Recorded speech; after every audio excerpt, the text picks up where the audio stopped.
Balaão. Dizem, né? Eu não gosto de usar essas coisas, mas podemos atuar dentro do campo das fábulas, né? A Bíblia fala que a jumenta viu o anjo do Senhor 3 vezes. E Balaão não. Se a jumenta estava vendo mais do que o profeta, fica complicado. Não é? E a Bíblia Sagrada nos diz, meus irmãos, acompanhem comigo, Números capítulo 22. Ele espancou a jumenta 3 vezes, e o Senhor falou: olha, a jumenta já me viu, desviou e tal. E se ela não se desviasse, basicamente Deus disse: eu já teria matado você e ela.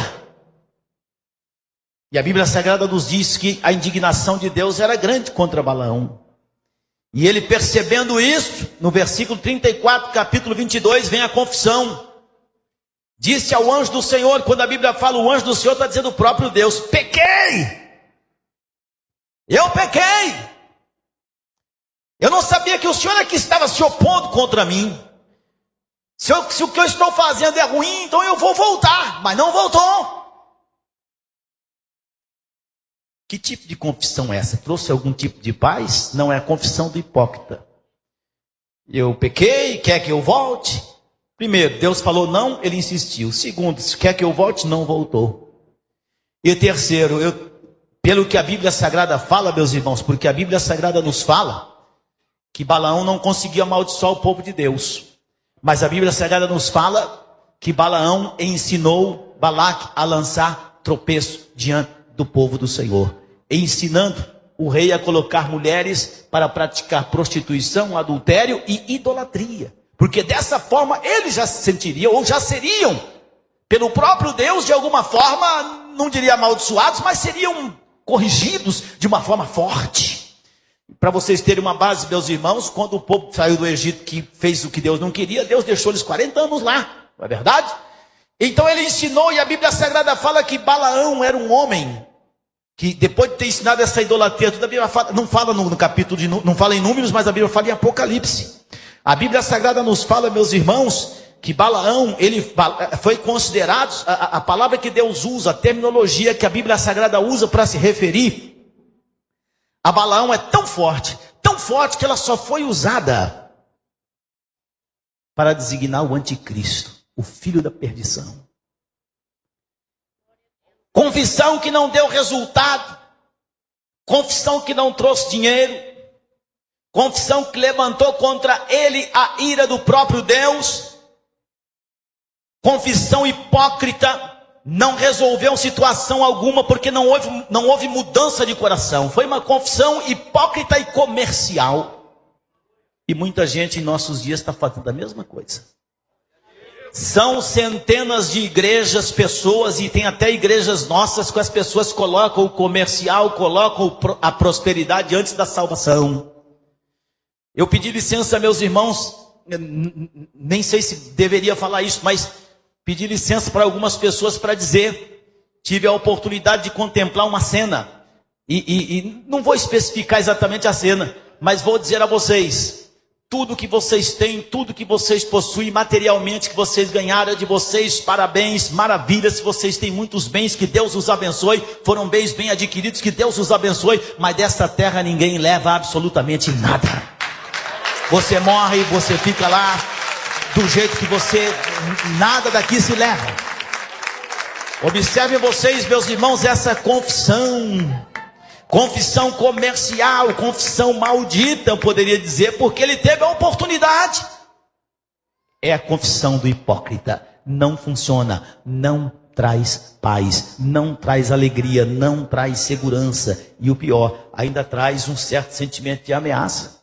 Você já imaginou? Claro que os tempos são diferentes, estamos falando de uma questão do Antigo Testamento, mas que foi escrito para nosso conhecimento e também para nosso exemplo. Mas você já imaginou uma situação de confissão que você se vê ameaçado pelo próprio Deus? Você já imaginou você chegar para Deus e falar: Senhor, eu acho que eu pequei mesmo, sabe uma coisa, quer que eu volte? Não voltar e ainda ensinar o ímpio a fazer o povo de Deus pecar? essa confissão não traz paz. Acompanhe comigo porque tem mais. A confissão pela metade. Esse texto está em 1 Samuel capítulo 15, mas mesmo antes do capítulo 15, estamos falando do rei Saul. Houve uma ocasião de guerra que a Bíblia Sagrada nos diz que o rei Saul se levantou para a guerra contra os filisteus, e os filisteus se alvoroçavam para a guerra, e ele teve medo juntamente com o povo e resolveu tomar o local do sacerdote fazendo uma oferta ao Senhor, e Deus não se agradou. Mas passou. Ele foi repreendido, foi orientado, mas passou. E a Bíblia Sagrada nos diz que Samuel, ungido por Deus, falando em nome do Senhor, disse: olha, Saul, a oportunidade de acabar com os amalequitas, ela é grande, única e não pode ser perdida.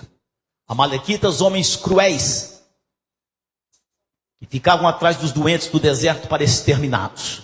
E Deus agora dá a você a oportunidade de se redimir perante Ele. Você vai destruir os amalequitas, você vai destruir o rei deles, você vai matar todo tipo de animal, você não vai trazer absolutamente nada.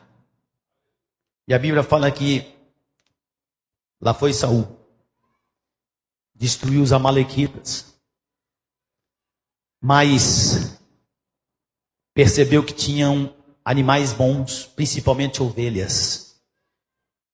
O rei que era para ser exterminado também não foi exterminado. E a Bíblia fala que Deus mandou Samuel repreender Saul. A confissão pela metade é diferente da confissão de Balaão. Não é uma questão de hipocrisia, mas é a confissão de alguém que não se sentia culpado. Por isso é uma confissão pela metade. Às vezes, meus irmãos, não sei se para agradar pessoas, ou às vezes para, de repente, acharmos, não, vou ser muito mais abençoado, de repente, se confessar algo mesmo não concordando.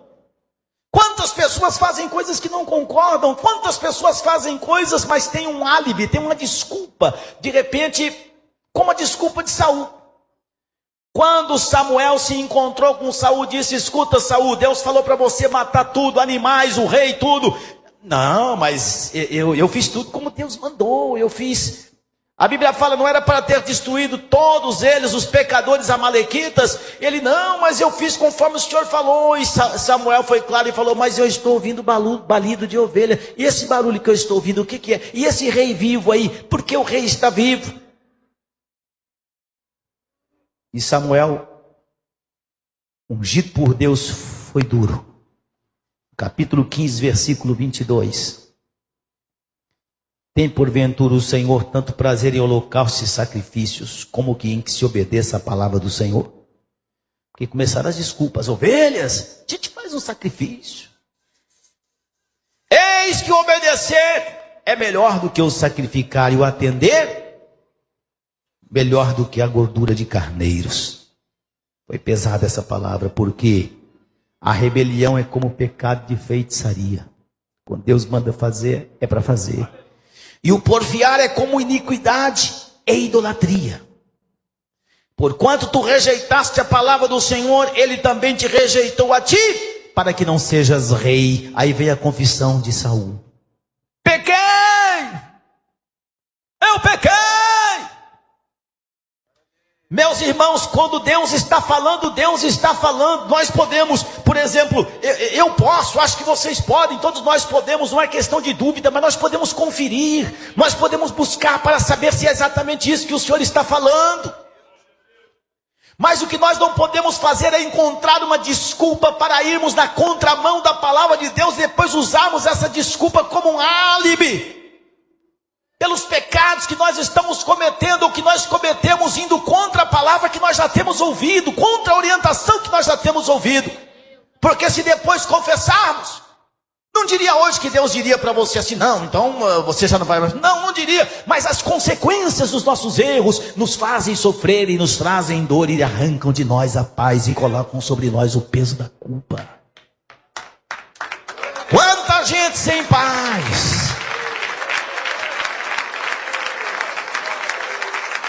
Na primeira vez que Saul pecou fortemente, Samuel falou para ele, mas você fez a oferta? Ele disse, é que o povo estava com medo. Nunca era ele.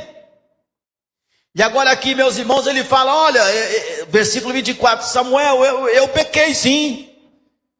Eu tenho transpassado o dito do Senhor e as tuas palavras. Aí já vem a desculpa, porque temi ao povo e dei ouvidos à sua voz. É a confissão daquele que nunca entende que realmente tem culpa. Sempre que peca, vem acompanhado de um álibi. Ah, o irmão defraudou na sua empresa. É porque eu estava sem comida em casa.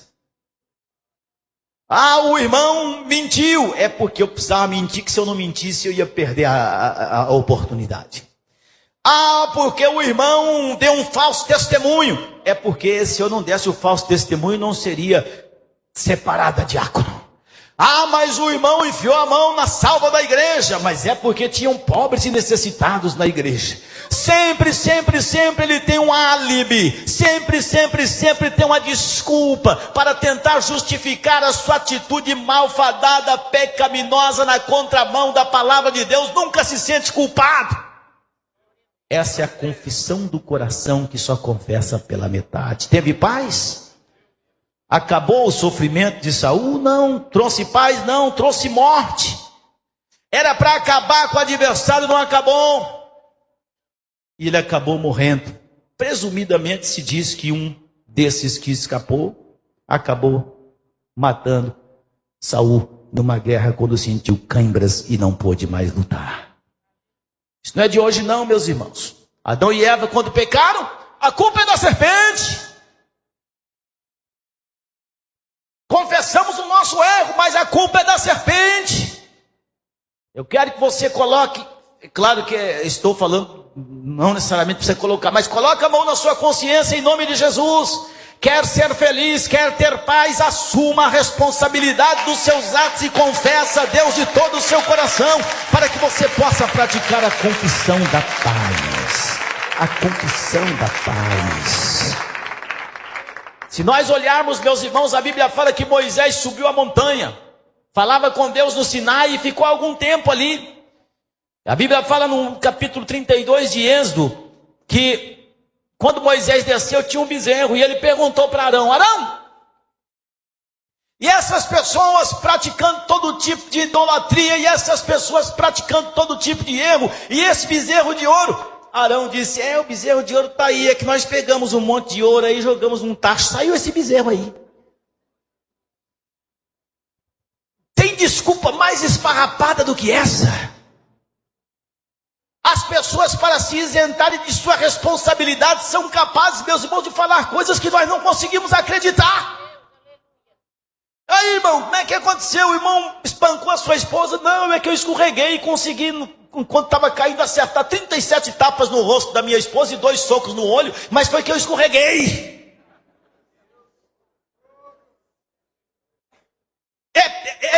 É isso que nós estamos dizendo. É hora de assumirmos a nossa responsabilidade e não confessarmos somente pela metade, porque se confessarmos somente pela metade, meus irmãos, não vai dar certo.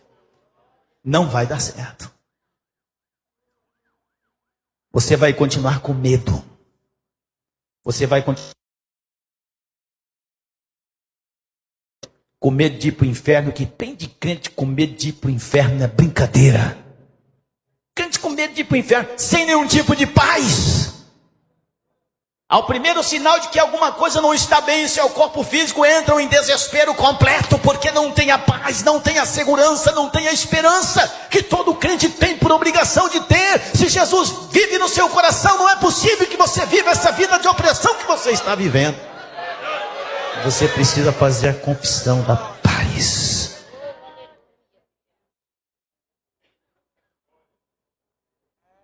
No capítulo 27 de São Mateus,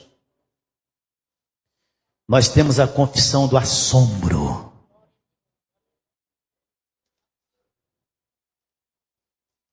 Do versículo 3 ao versículo 5. Mateus capítulo 27. Será que Judas estava arrependido? Será que ele foi perdoado? Será que a confissão que fez trouxe a paz? Não. Porque ele fez a confissão do assombro, a confissão da traição. Foi isso que ele fez. Na realidade, a Bíblia fala que Judas nunca tinha sido salvo. Jesus mesmo falou: escolho dentre o povo 12, e um dentre vós, dentre os 12, é diabo, é maligno, era ladrão. Teve a oportunidade de se livrar da tarefa ingrata de ser o traidor, mas não quis ouvir, não quis, porque Deus poderia executar um outro tipo de plano, como não? A Bíblia Sagrada fala que nunca tinha sido salvo. Está em João 6,70. Você pode ler. A Bíblia chama de o filho da perdição. Pecou, sim. E ele chega e fala, depois que viu que Jesus foi condenado. Eu gostaria que vocês lessem Mateus 27, versículo 3. Depois que viu que Jesus foi condenado, como que ele poderia ver que Jesus foi condenado? Certamente ele estava nas imediações. Ou você acha que ele recebeu um WhatsApp? Não recebeu um e-mail, não olhou no Facebook, não veio no diário oficial. Certamente ele estava nas imediações. Então Judas, o que traiu Jesus, vendo que Jesus fora condenado, trouxe arrependido as moedas de prata aos príncipes dos sacerdotes e aos anciãos, dizendo: pequei, traindo sangue inocente. Até quero pedir perdão aos irmãos, eu estava falando sobre Balaão. Na verdade, o filho da perdição foi chamado Judas. E essa palavra atribuída somente ao anticristo foi a Judas. Eu havia dito Balaão, foi um lapso na minha memória. Ele confessou aqui, uma confissão do assombro, não é verdade? Peso da culpa. Mas não havia arrependimento real no seu coração. Porque se tivesse acontecido realmente um arrependimento real, um quebrantamento real no seu coração, não era questão de somente devolver as moedas, não era só questão disso, não. A questão era, já que estava nas imediações, ao invés de se lançar aos sacerdotes, por que não saiu correndo e foi se lançar aos pés de Cristo? Não havia arrependimento real no seu coração. Poderia seguir Jesus no caminho da cruz. Poderia, de repente, ter ajudado Simão Cirineu, não que ele conhecesse o que iria acontecer, mas se ele quisesse realmente pedir perdão, que fosse pedir perdão diretamente para Jesus. Ele sabia o que iria acontecer. Sabia que Jesus andaria pelo caminho do Gólgota carregando a cruz. Sabia que Jesus seria crucificado. Por que não foi lá? Não, mas foi lá os sacerdotes. Olha, eu pequei, não interessa, você pecou, o problema é seu, a moeda é sua. Ele jogou a moeda e a Bíblia fala que saiu e foi enforcar-se. Qualquer pessoa que se arrepende de verdade sabe que há paz e que há esperança, e essas pessoas não tomam a atitude de se enforcar. Pequei traindo sangue inocente. Foi de boca para fora? Foi pequei apenas então somente pelo assombro que criou a situação? Eu não estava lá, meus irmãos, mas existe um livro de J.J. Benítez que eu acabei lendo. Esse rapaz conseguiu trazer a crucificação de Cristo como se ele estivesse lá. Um romance, claro. E não indico para ninguém mesmo, porque nós podemos hoje fazer isso, já que eu não estava lá, mas eu gosto de dar asas à imaginação. E eu entendo, meus irmãos, que do período em que Cristo foi preso, aliás, desde a oração do Getsemane para frente, eu entendo que espiritualmente um clima diferente, como nunca houve na terra, aconteceu. Eu acredito que as coisas se tornaram totalmente diferentes de tudo quanto aquele povo que tinha essa característica de religiosidade. Eu acredito que tudo se transformou em algo tão diferente. Acredito que quando houve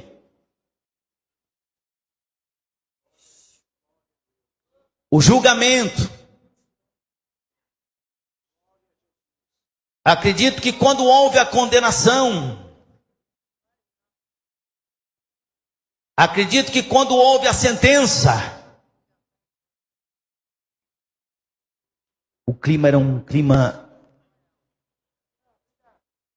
eu sinto que era de assombro. O mundo antigo, o mundo religioso e espiritual estava assombrado. Acredito que havia um movimento invisível, tremendo, acontecendo naqueles instantes. E eu acredito que o coração de Judas estava tão sem perspectiva. Acredito que a confissão de Judas estava tão sem esperança, pela até a falta de forças de tomar uma atitude real, que pelo medo ele preferiu dar cabo à sua própria vida. Acredito que uma falta de paz tão grande, uma falta de esperança tão grande, uma falta de luz tão grande entrou na vida desse pobre coitado, que ele não teve coragem de encarar o amanhã. A confissão do assombro não traz a paz. A confissão da paz é diferente. A Bíblia fala, meus irmãos, que havia um rapaz que um dia ele disse ao seu pai: pai, eu quero o que me pertence. Eu vou para uma terra distante. E a Bíblia fala que ele viveu a sua vida desperdiçando. A confissão da paz está aqui. Gastou tudo que tinha. Começou a padecer necessidades. Se você quiser acompanhar, está em Lucas 15, perdão.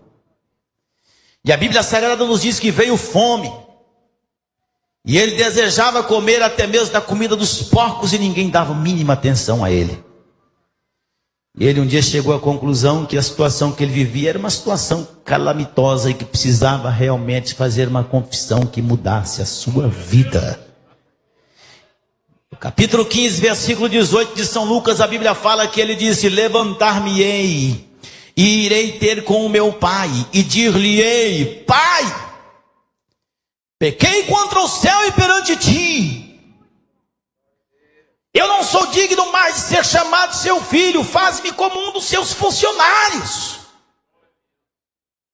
A confissão da paz, a confissão terapêutica, a confissão que traz a cura. A confissão que cura todo tipo de ferida que possa existir numa pessoa. A confissão que traz a esperança. Olha a diferença, todos os outros achavam que tinham pecado. Todos os outros disseram: pequei, mas não aconteceu nada. Olha, meus irmãos, tem que haver sincronia entre as palavras que nós falamos com a nossa boca e as atitudes que nós tomamos. Não adianta falar só de boca, não. Nós temos de agir. Temos de falar e fazer aquilo que nós estamos falando, dentro, eu diria, daquilo que Deus nos quer ver fazer, para que nós possamos adquirir a paz, sermos perdoados, sermos lavados, levantados, alcançarmos a paz e o perdão de Deus, e então sermos reintegrados pelo Senhor dentro da família dos salvos. Louvado seja Deus, diferença grande. Observe vocês: pequei contra o céu, pequei contra ti. Olha a direção dessa confissão. Não é uma confissão que está caindo no vazio, não. É uma confissão que remete a pessoa pelo caminho da humildade, da humilhação que Deus realmente quer ver na vida de uma pessoa. E olha que Deus resiste à soberba e o soberbo. Eu não conheço, meus irmãos, crentes salvos que não seja humilde. Para ser crente tem que ser humilde. Toda pessoa soberba e exaltada pode ser considerada até, como a gente fala, as pessoas gostam de falar, as autoridades eclesiásticas. Pode ser quem for. Se não tiver humildade, meus irmãos, não pode ver o Senhor. Se não tiver humildade, não consegue a renúncia que Deus quer ver no coração das pessoas. A direção da confissão desse rapaz, ela extermina o eu, ela extermina o ego, ela extermina o que eu fiz ou o porquê fiz. ela extermina a desculpa pelo erro, ela assume a sua responsabilidade e se compromete perante ao Senhor. Olha, o Senhor me aceitando ou não, da forma que eu era antes, eu quero pelo menos ser servo. Isso traz paz, isso cura as feridas da alma, isso traz perdão dos pecados, isso traz perspectiva, isso traz alegria, isso traz esperança, isso extermina o medo. Humildade. Eu não mereço, eu não tenho mais nada que pedir do Senhor, não. Eu não mereço nada, me faça como um servo, eu serei servo. O que é que fez dessa confissão? Não só uma confissão tão diferente das outras, mas uma confissão real que traz cura. O filho pródigo, quando ele fala, ele traz em si as marcas genuínas da dor, da tristeza pelo pecado. O filho pródigo, quando ele fala da sua vontade de retornar, ele está quebrantado. E não apenas por causa da atitude do pecado, mas pelo próprio pecado em si. Ele não vê nenhum tipo de coisa que possa fazê-lo pessoalmente, ou que algum tipo de coisa que possa fazer com que ele se levante por si mesmo. Mas entende que pode ser levantado, pode até ser perdoado. Mesmo entendendo que, como filho não mereço mais chegar lá.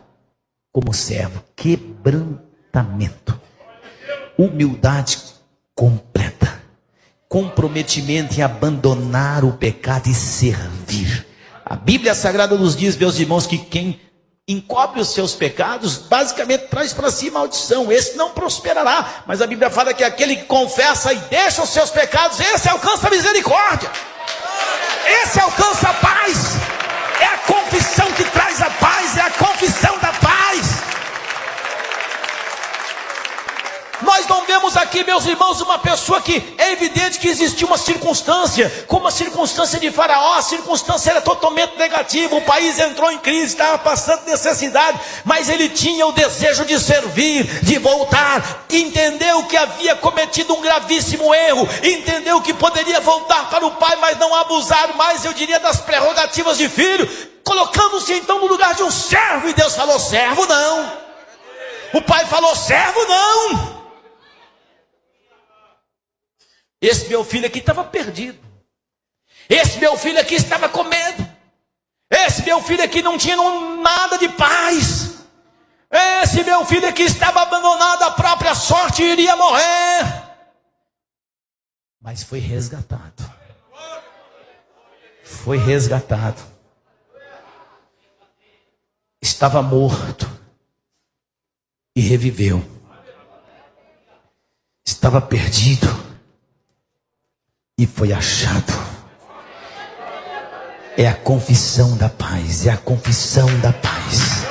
Qualquer pessoa que vem diante de Deus com essa atitude, eu posso garantir a vocês, biblicamente, meus irmãos, e com a autoridade de Deus, qualquer pessoa que vem perante Deus com essa atitude será perdoada.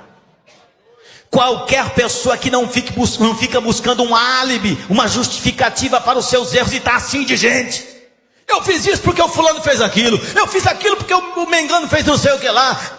Assuma a sua responsabilidade. Circunstâncias escabrosas da vida. Você sabe que você vai se arrepender por um determinado tempo, mas assim que a situação se normalizar, você não tenta se arrepender de verdade. Você sabe que voltará aos mesmos erros que você estava cometendo. Questões financeiras, questões comerciais, e como está cheio de gente besta que consegue ouvir pessoas que querem influenciá-las apenas e tão somente para buscar o material, apenas e tão somente para buscar o financeiro, apenas e tão somente para buscar prosperidade.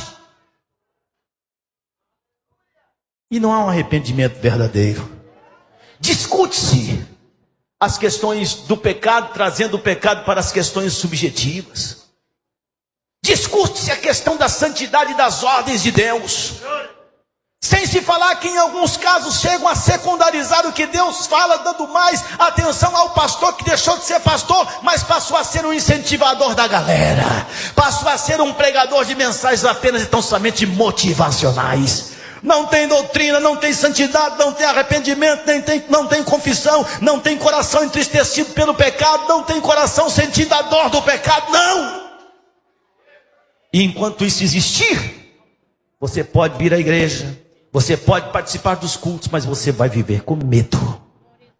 Você não vai ter a paz. Mas se você tomar a atitude de praticar a confissão da paz, levanta-te perante o Senhor. Venha ter com o Pai. Confessa ao Pai. Coloca diante do Pai a sua situação e diga a Ele: Pai, olha, tudo que o Senhor fizer para mim, o que o Senhor fizer está bom.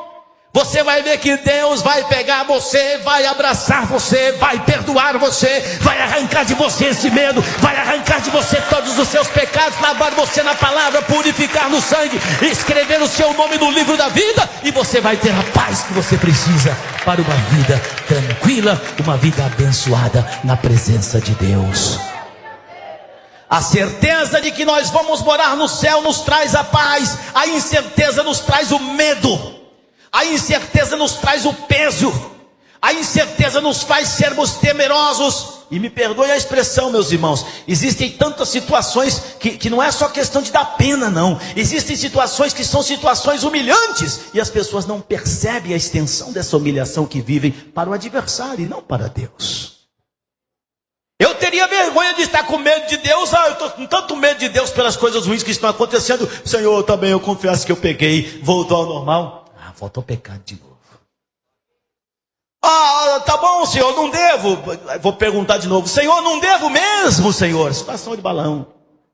Tem certeza, Senhor? Você precisa perguntar a Deus 2 vezes.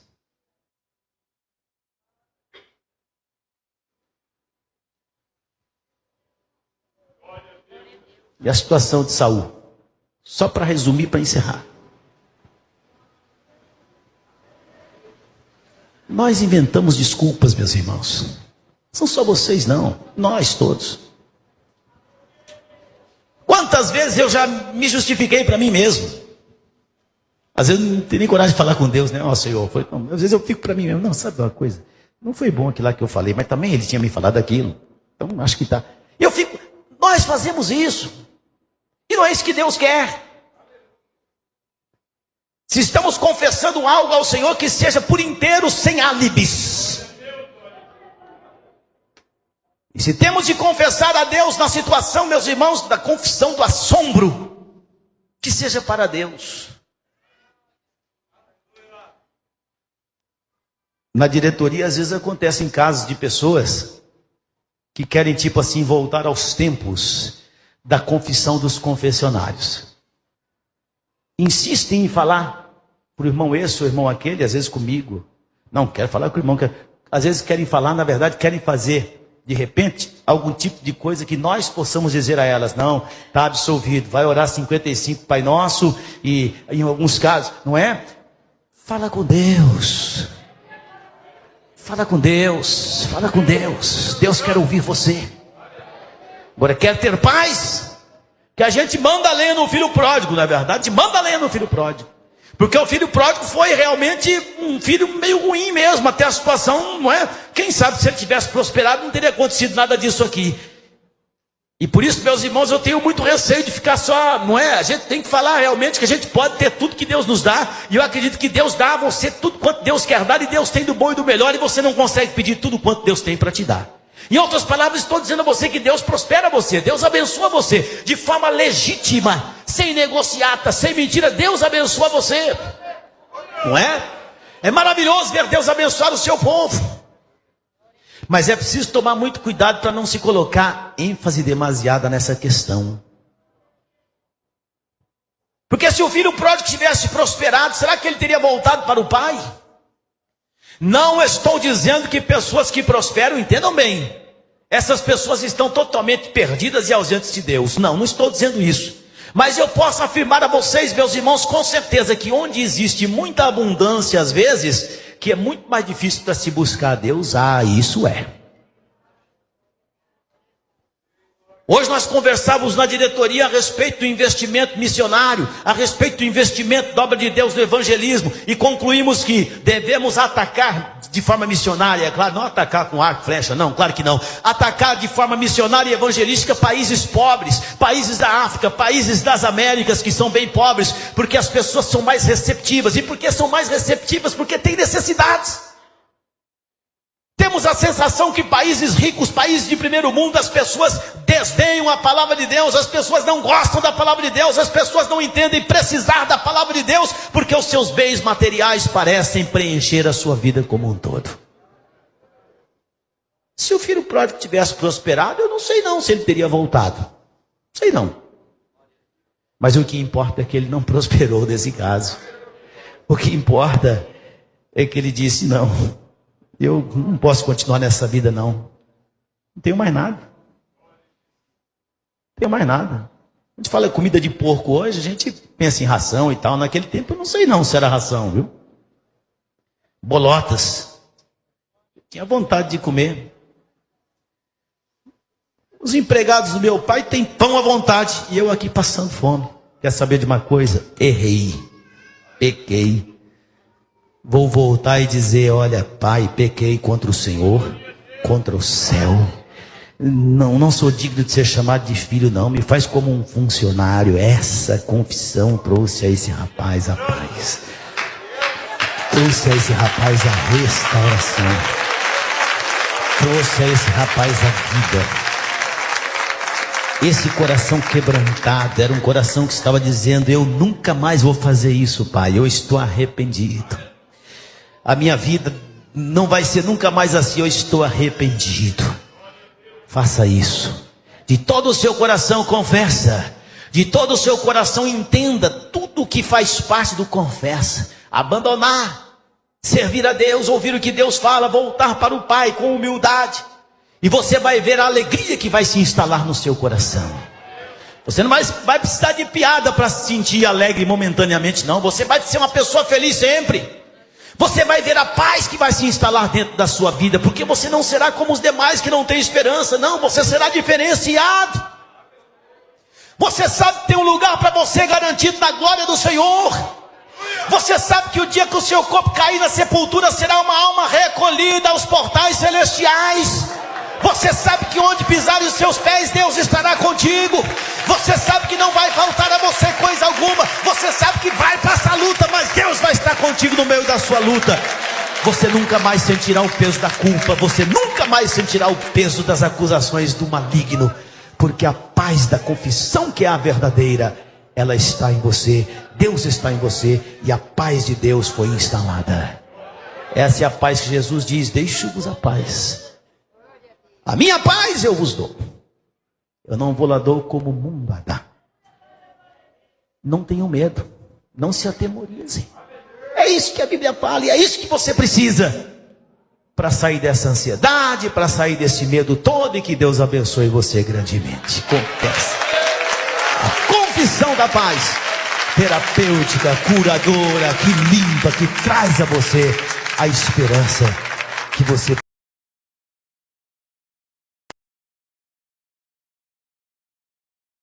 Jesus entrar na sua vida. Deixa. Pode ser dar uma